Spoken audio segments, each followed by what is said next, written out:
Vazhakkad higher secondary school വിദ്യാർത്ഥികൾ തമ്മിലുള്ള അടിപിടി കർശന നടപടി സ്വീകരിക്കുമെന്ന് സ്കൂൾ അധികൃതർ അറിയിച്ചു.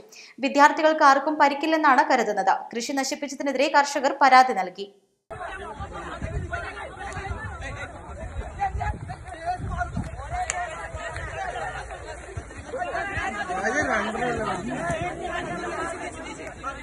വാഴക്കാട് ഗവൺമെന്റ് ഹയർ സെക്കൻഡറി സ്കൂളിലെ +1, +2 വിദ്യാർത്ഥികളാണ് കഴിഞ്ഞ ദിവസം സ്കൂൾ ഗ്രൌണ്ടിന് പിറകിലെ പാടത്ത് തമ്മിൽ ഏറ്റുമുട്ടിയത്.